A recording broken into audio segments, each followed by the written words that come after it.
Welcome to the Martinus Cosmology podcast, our podcast dedicated to talks about life related to the works of the Danish spiritual writer Martinus. My name is Pernilla Rosell. I'm from Stockholm and I will be your host for today. And my guest is Mary McGovern. Welcome, Mary. Thank you very much. And of course, you're very well known to listeners of this podcast since you are very often the host. But today I would like you to tell us a little about a special topic that Martinus wrote about. We know that he wrote extensively about many different topics. But one thing that Martinus wrote about very early in his production was actually about food. He wrote a book called The Ideal Food that was published as early as 1933 in the magazine Cosmos. And we know that food is a topic that many people talk about today. There is a huge interest in food, the right kind of food, and so on. But it's very difficult to know what is the right kind of food. And, well, yes, what did Martinus have to say about food, and why did he write a book about it so early? Well, I think it's interesting that The Ideal Food came out in 1933 to 1934 as a series of articles in the magazine Cosmos, or rather a book that was divided into 8 parts in Cosmos, 8 if I remember rightly. He had written the first volume of Livets Bog, the Book of Life, and published it in 1932. So this was the second book he published. And when it came so early, then I think it indicates something about how important this whole issue of food was for him. And also the whole issue of what he calls microcosmos. He talks about looking at everything we experience in life from the point of view of life or from the point of view of substance. And physical science looks very much at things from the point of view of substance, but he looks at us from the point of view of life. And he sees that we consist, if we take a human being, the human being consists of organs and cells and molecules and smaller particles.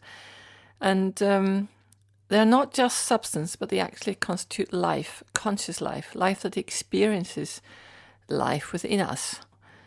And the same, of course, is true of the substances that we consume as food, whether it's a cow or a pig or a carrot or an apple.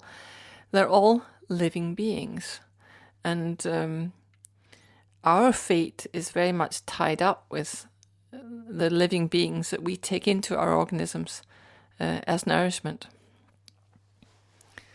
So I think one of his main ideas was to expand this idea of neighborly love.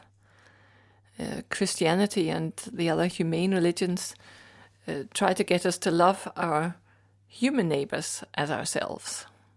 But Martinus wants to widen this term neighbor to include not only human beings, but also the earth we live on, which is also a living being, and the animals and the plants, and even the minerals he mentions.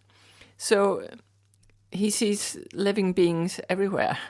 The whole spectrum of life consists of living beings. So his concept of neighborly love is very much more expanded than the ordinary Christian idea of neighborly love. And of course, a practical consequence was, when he wrote his book, that he advocated vegetarianism, wasn't it? That is the logical conclusion. I think it's a logical conclusion, but he's rather careful not to tell people what to do. It's more that he sort of analyzes the consequences of what happens if you eat meat or fish or if you eat vegetarian food, and you make your own decision. So he's not wagging his finger and telling people you should do this or you shouldn't do that, but he's saying, well, if you do this, the consequence is this, this, and this, and if you do something else, the consequences will be something else. So he very much leaves it up to the individual to make their own decision, but he does say that the evolution of humanity is going in a direction where we will all inevitably become vegetarian and vegan, because we will suffer so much from the consequences of killing and consuming animals that we will get to a point where we will feel totally disgusted at the idea, because we have so much experience of partly of the suffering that it causes the animals and partly of the illnesses and discomfort it causes ourselves. We know we get hardening of the arteries, we get all sorts of different problems, different health problems from eating meat. And of course, to understand this, you have to see life from the perspective of reincarnation, because you can say, well, okay, if you die of obesity and diabetes and heart trouble and so on in this life, what have you learned? And you can say from a local perspective, it doesn't look like you've learned anything, but all that experience is accumulated in what Martinus calls one's superconsciousness, as a kind of talent, as an innate ability that you will bring with you to your next life, so that when you're confronted with a similar situation in your next life, you will have some experience to base your choices on. So you're not starting with a clean slate every time. You bring all your experiences with you. I think that's very interesting from the point of view of evolution, because it's quite obvious that it's much more common to be a vegetarian or a vegan today than it was 20, 30 years ago, or in the 1930s when Martinus wrote his books. Yes, I guess that when Martinus wrote this in the 1930s, it was absolutely revolutionary. And at least in English, I don't know how it is in Danish, but at least in English, it's still our bestseller. Of all the books we have by Martinus in English, it's the one we sell the most of. So it's a very important issue for people, and people are trying to find a solution to the whole nutritional question, partly for health reasons, partly for ethical reasons. Some people don't like the thought of killing animals, and more recently, people are looking at the whole question of the climate and so on. So, and the way we overuse the environment and so on. Mm. Yes, and of course, the idea of not killing animals, not causing animals pain, that's not new in history in that sense. There were vegetarians earlier on as well, even if it wasn't that common. It was still not common when I was a child, because my parents brought us up as vegetarians. But Martinus expands this, as you say. He says that we should be aware of the fact that we cause animals pain, but there is another reason too why it's not good for us to... Well, animal food is not the right nutrition for our own microbeings. Yeah, and you could say that the whole question of human nutrition is a question of evolution. If we go back in evolution, we can see the beasts of prey. Well, we can go even further back. If you go back to the plants, you can see that they get their nutrition by sucking it through their stalks, from their roots to their stalks. And then, the many vegetables like carrots and so on that do the same. And then further on in the plant kingdom, you get the insectivorous plants that some of them catch flies or whatever, other insects. And they have a kind of digestive system that begins to look like a human or an animal stomach.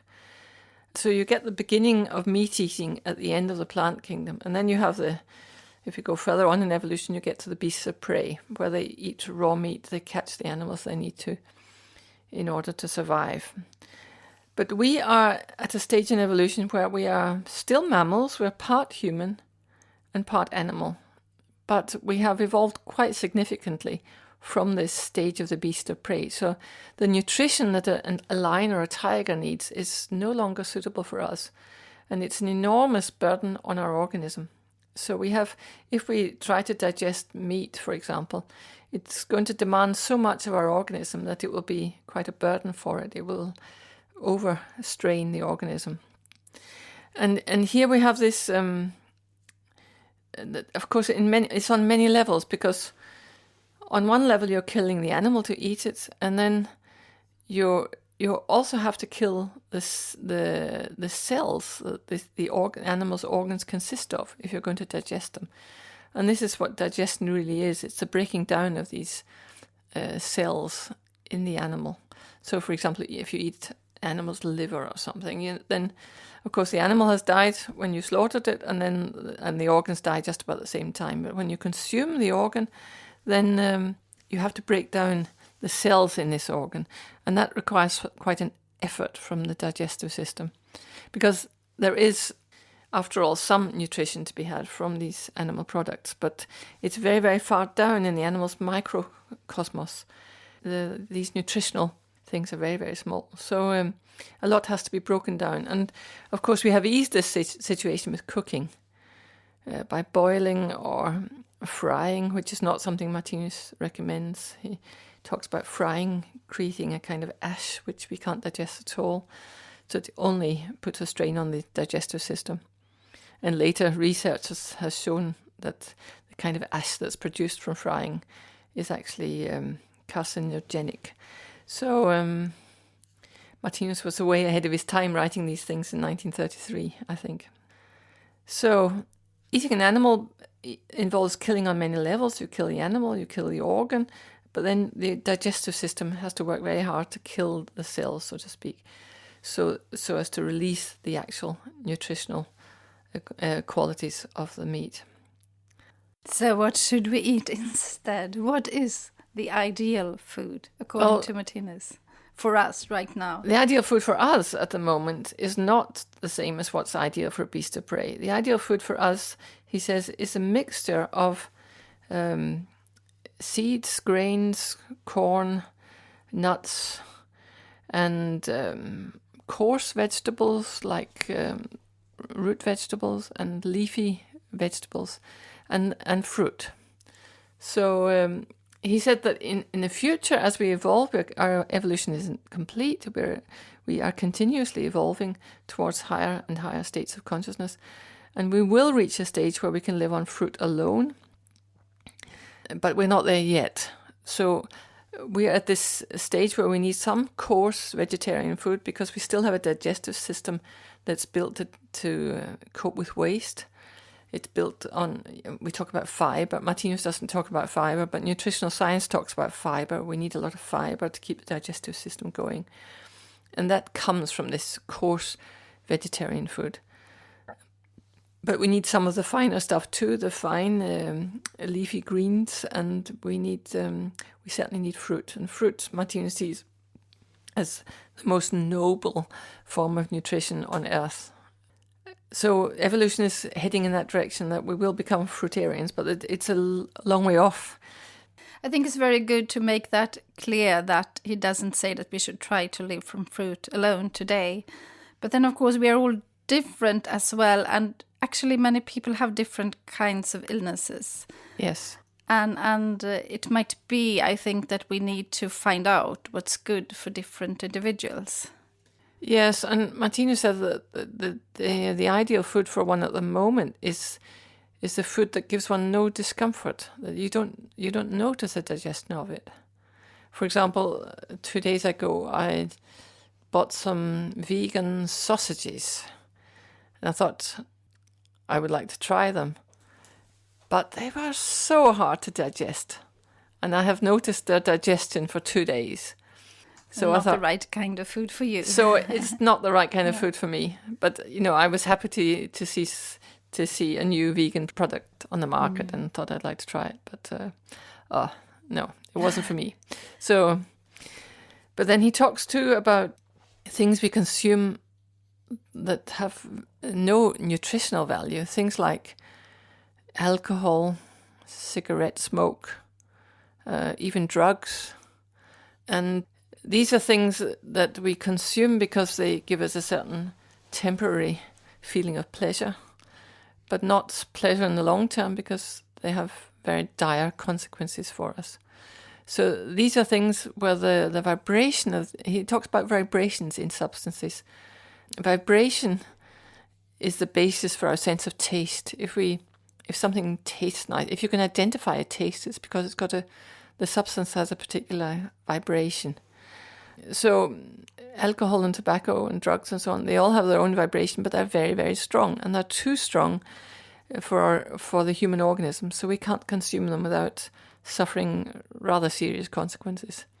depending a little on how much we do it. I mean, one cigarette will hardly kill you, but if you smoke a lot for most of your life, we know it causes a lot of illnesses, but it can also create or make it difficult for one to create a normal organism in one's next life. So one could be born with rather weak lungs, or cigarette smoke affects every cell in the body. So it can have many consequences in coming lives as well.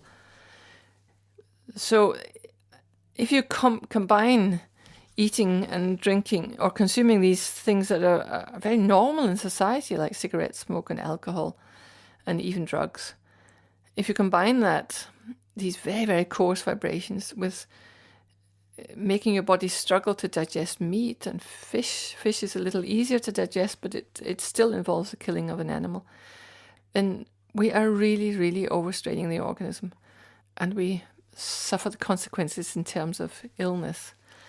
And the fact that we want to do these things has to do with our sense of taste, which Martinus describes as being rather unreliable, faulty.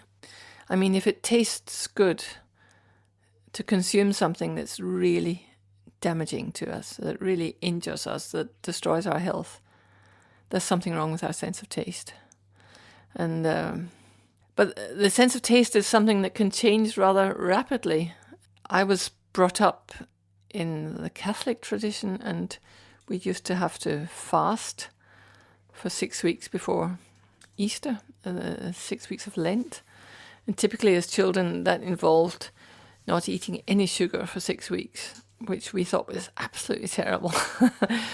And it was really a penance for 6 weeks. No sweets, and no sugar in your tea or anything like that.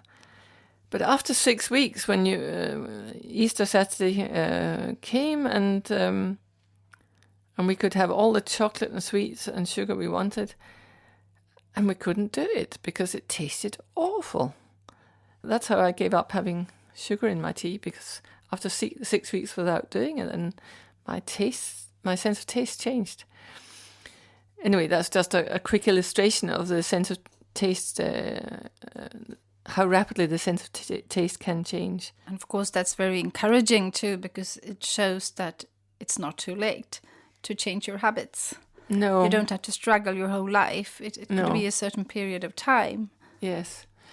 And a lot of people don't like the idea of vegetarian food because they think it would taste boring. But I think it's a matter of getting used to it. Well, one of the biggest trends, at least in Denmark at the moment, is the flexitarian trend. We see that, I don't have the exact figures, but many, many young people today are dropping meat and fish 3 to 4 meals a week. So, evening meals. So, they're eating more vegetarian food. Yeah, we can see that, of course, one of the fastest growing trends in Scandinavia, and I think in many countries, is actually veganism.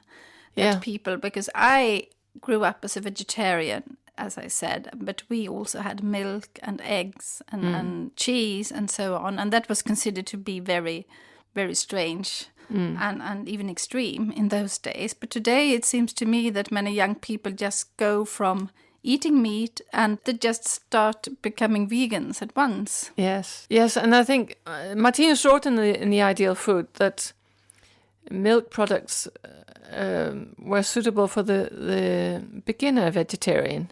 He didn't define what a beginner is or how long one is a beginner. That's something one decides for oneself. And there, of course, is the advantage with milk products that they're rather easily digestible. Very little in milk has to be broken down in order for us to digest them. But I think when Martinus was writing this in 1933, then the conditions for the cows during milk production were much more humane than they are today. And now we have factory farming. We see that in order for humans to get cow's milk, then we have to kill the calves and remove the female. When we kill the male calves and remove the female calves from their mothers very early on, the cows are artificially inseminated, so they're almost constantly pregnant. So the animals are treated like insentient machines. So do you think actually that's a very hypothetical question, but if Martinus had published his book today, do you think it might have been different? Well, it is a bit hypothetical. We can't know, but of course he said that milk products are suitable for this transition. If you're transitioning from animal products to veganism, then dairy products can be a useful transition. They don't directly involve the killing of the animal, but indirectly through the killing of calves there is something, of course, and that upsets a lot of people. So when people begin to open their eyes to the enormous cruelty that's involved in the whole meat and dairy industry, then they often, we see today, they often go from meat eating to veganism in one jump. Yeah, so to speak. And I know that you recently too, you were the main organizer of a conference here at the Martinus Institute in Copenhagen. I should have mentioned that we are actually sitting in the Martinus Institute in Copenhagen, which was about plant-based food, wasn't it? And yes. 2 nutrition experts talking about recent research on plant-based food. Yes, and when they use the term plant-based, they use that rather than vegan because, vegan isn't necessarily healthy. Plant-based food is a better term than vegan because you can live very unhealthy as a vegan. Yes, yeah. If you want a good Scottish vegan snack, could be whiskey and potato chips. I'm from Scotland. Whiskey we call mother's ruin, partly because it's ruined family life for many people. But it certainly destroys people's health, and fried salty foods we know are not the most health-giving things you can imagine. But they're vegan. So when people talk about plant-based, it's actually short for whole food plant-based nutrition. So I think the emphasis on this conference was that, yes, eat vegan, but make it healthy vegan. So whole food products, and they showed a lot of research that showed how unhealthy milk is for us and dairy products in general. So although they say that's better than meat and fish, then it's not the ideal, and dairy products are known today to cause many illnesses. So if you want to be absolutely healthy, they suggested a whole food, plant-based vegan diet. Because I know when I grew up, and for a long time, one used to tell us in Sweden, probably because we have had a strong farming industry, that milk would give you strong legs. That was a slogan. Drink milk, at least 3 glasses of milk every day, and you will get strong legs. And today, that has been completely reversed. Yes. They're not allowed even to do that because it has been shown that it is not good for your health. Yes, and you can see that in the countries where people drink most milk and eat most dairy products, there is most osteoporosis. Yeah. So the bones are disintegrated. Completely the opposite. It's completely the opposite. And, when you look at research into these things, you often have to look at who funded it, and was it the meat industry? Was it the dairy industry? Was it someone trying to sell strawberries? So you have to be a little skeptical and look at the source of the research and see what other research there is in the same area. And as far as I have understood it, we are partial now when it comes to Martinus cosmology, but it really seems that current research about food is compatible with the book The Ideal Food. Absolutely. And recent research has really shown how beneficial fruit is. And I've met many dietitians who say, well, oh, you mustn't eat much fruit because there's so much sugar in it, and it's just like eating sweets. And I thought, that can't be right, because I know from Martinus that it's a very sort of noble thing to eat. But now the more recent research has shown that fruit is like the best thing you can eat, really. And it's not really good for you to eat, for example, red meat. I think there seems to be quite a common understanding today, and that was different 30 years ago. Yes, there's a very clear link between red meat and cancer, yeah. as far as I understand. So in that sense, I mean, his book is still very rewarding. But is there anything else in the book, The Ideal Food, that you find particularly interesting? Or why do you think that so many people want to read that book? Well, I think people are interested in reading the book because it's a very practical aspect of life. We eat many times a day, and it's a moral issue. What you eat is going to affect other living beings, whether it's a carrot or a cow. So, you have to make a choice. I read a book called Eating Animals by Jonathan Safran Foer, and he had a son, he had a new baby, and at that point, then he started to look at the whole question of nutrition, because he had to decide what he'd put in his son's mouth. And then he started to look at the whole meat and dairy industry and made his choice after his research. I think he made a choice to be vegetarian or vegan, I think. I'm not sure. Anyway, we have to eat at least 3 times a day. So it's an issue we have to deal with many times a day. And as you said, we can find comfort in the thought that we can actually change our habits and we can acquire a new sense of taste. But Yes. I also know that some people have very high hopes, understandably, of perhaps getting a better health and feeling a lot better if they change their habits. And still they might feel perhaps that they are not really well, even after 10 years of eating healthy. Yes. And of course, Martinus has a long-term perspective. They might see other people who don't take care of their health at all, and they actually have a much better health right now. But you mentioned something about next life or coming. Well, yes, life. because I think the journey towards developing illness can be quite long, and it can go over several incarnations. At the beginning, you may have no symptoms, so you can easily drink your whiskey and eat your very heavy meat and lots of fried, salty things and so on, and not have any symptoms and think, well, it's wonderful. This is quality of life for me, for example. But you are putting an enormous strain on your digestive system, and as well as killing the cows and so on. But if you go on doing this life after life, then you begin to develop symptoms. So you get to a stage where if it doesn't happen in one life, it can happen over several lives that you begin to develop symptoms. And when the symptoms get bad enough, then you get to a point where you are almost screaming, what can I do to be healthy? And it can be at that point that you decide, okay, I'm going to be vegetarian, or I'm going to be vegan, or I'm going to stop drinking, I'm going to stop smoking, and so on. But at that point, you've got an awful lot of symptoms. But it's like you have to crawl up this ladder again, out of this sphere of symptoms.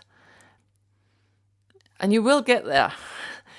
But you might have done so much damage to the organism that it takes more than one life to get there. But you can be well on your way, and actually you could have more symptoms as a vegan who doesn't drink alcohol or smoke than someone who's a really heavy meat eater and heavy drinker and so on.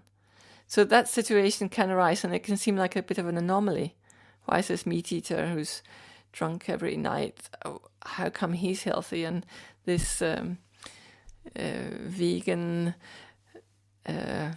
teetotaler is unhealthy? But the second person has probably been through what the first person has been through, and but has just come further in this evolutionary curve, so to speak. So this weak, sick vegan is gradually crawling up this ladder towards being free of symptoms again. So, but we have eternities. We have life after life after life, so we can improve our nutrition. And of course, physical nutrition in the form of food is not the only thing. I mean, there's the whole. It's not the subject for today, but our thoughts have a lot to do with our health. So, if we're extremely stressed, and we can get a stomach ulcer, or if we're really disappointed or bitter or hateful and so on, then all of these negative thoughts can have an enormous impact on our organism and make us very ill, no matter what we eat. So there's a whole lot of mental work to be done to sort of clear up our thought patterns if we want to be truly healthy. So there's a lot of work to do. Yeah, I think we can actually recommend an earlier podcast with Søren Grind, where you had a discussion about that, didn't you? About the effects of your thoughts on your health. Yeah, that's right. Yes, that's right. But it's very comforting that we have eternity. And talking about eternity, I mean, this is perhaps the first time that we have encountered Martinus's thoughts, we could suppose, since he was born in the 20th century. But what about your own life? Were you a vegetarian before, or did you get inspired by his book to become a vegetarian? Because I know you are. Or yes, I'm a vegetarian. But no, I was brought up as a meat eater, and when I was 9 years old, we never ate out. We didn't eat in restaurants and so on. But once we were out of town visiting my brother, who was in a school out of town, and we had to eat in a restaurant. My mother bought us steaks, and they came with this big bloody steak on my plate. I looked at it, and for the first time I realized this is part of a cow. And I saw in my mind's eye a cow that was missing a big slice from its side, and I just started crying. I just thought, I can't eat this. This is a dead cow. I got very, very upset. And of course my mother was very upset that I was crying in the restaurant and refusing to eat this thing. And she paid good money for it and so on. She had wanted to buy us the very best.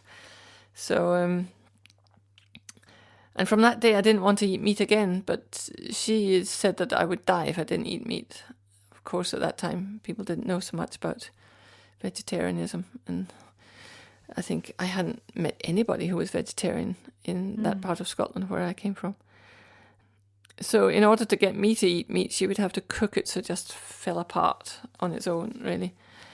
But when I moved to London when I was 20 and started studying at the music conservatory, there was a vegetarian restaurant very close to it.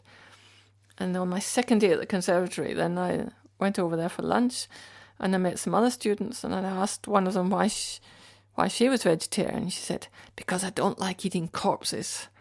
And I thought, okay, now I'm finished. So from that day, I became vegetarian. It took me a few weeks to stop eating fish, but I stopped eating meat immediately. About 2 weeks later, I stopped eating fish. So from that point on, I was lacto-vegetarian. So that was before you actually read Martinus' That was texts. before I read Martinus. Not very long before, but certainly before. Later the same year, I discovered Martinus. So when you read then The Ideal Food, did you find some comfort in his I found thoughts? enormous support, because I got enormous amount of opposition from my family for being vegetarian.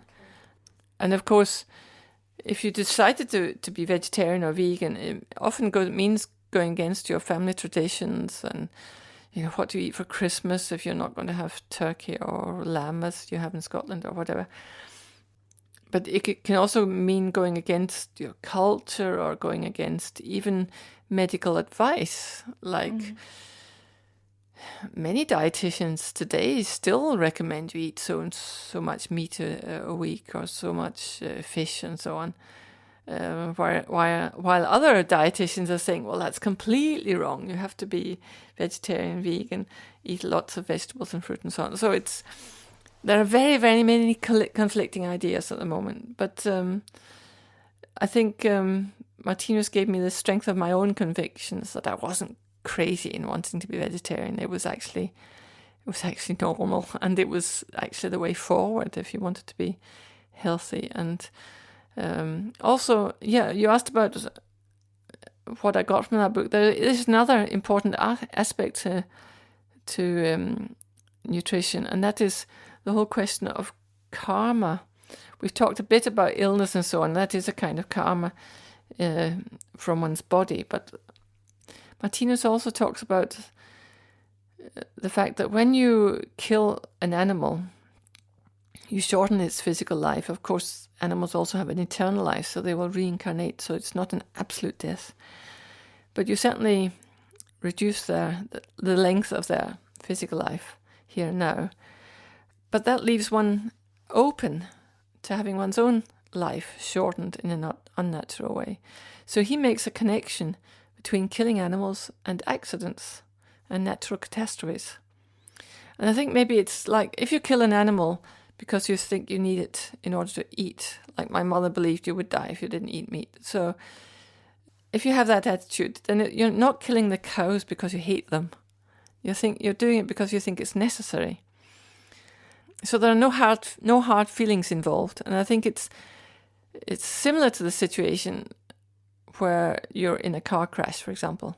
Suddenly you're hit by a car. The driver didn't intend to kill you, mostly, but suddenly you're involved in an accident. You could be badly injured or you could be killed, and so on. Or it could be a natural catastrophe. The earth erupts, or there's a flood, or whatever. So if you shorten the life of others, you leave yourself open to an unnatural death yourself. And that I think is a very important karmic connection. Like what you send out returns. So he also says that to the extent that you protect others, to that extent you will be protected yourself. And of course that relates to animals, but also to our fellow human beings. Yes. If we want to help other people, perhaps refugees from other countries. Yes. Or if we don't, that will influence our own karma, then the way we are protected. So it's actually very logical, isn't it? Yeah, absolutely. It makes sense of a lot of things, I think. As you said, no hard feelings. It's just logic. If we don't protect others, if we don't protect our animals or our friends, but also people that we don't know, then we can't really count on getting help when we need it, always, because then we need to experience what that's like. Yes. So that we develop our empathy. Yeah. But of course, then he says we can only act from the very point where we are. He doesn't want to blame anyone. You started by saying that. He doesn't tell us what to do. No. And we shouldn't preach to everyone that they should become vegetarians or vegans at once. No, and that's not my intention either. But he wanted to present an analysis of the situation and also show that there is an evolutionary line in it, that it has been normal for us to consume animal products. It's no longer the ideal food for us. And this coarse vegetarian food plus the lighter greens and fruit are perfect for us at the moment, but we too are evolving and we will go towards finer and finer vegetarian products. So he's showing the whole thing in an evolutionary perspective, which I think is very useful. And he wouldn't criticize anybody for their eating habits, but if they were interested in an analysis of them, then of course they could get that from him. And that's what we want to do as well. And I think it's wonderful too. We can look on your own life as an example. You had this impulse when you were 9 years old that you didn't want to eat meat. And I know that you're going to San Francisco, aren't you, in a couple of weeks, actually, in order to talk about this. Yes, I'm going to talk about Martinus' little book, The Ideal Food, at the World Veg Festival in San Francisco on the 27th of October. So if you're in the neighborhood, you're very welcome. Yeah. We look forward to hearing more about it afterwards, and of course to perhaps listen to other people's reactions when they get to know about Martinus' thoughts. So good luck at your conference, Mary, and Thank you. Many thanks for joining us today. Thank you.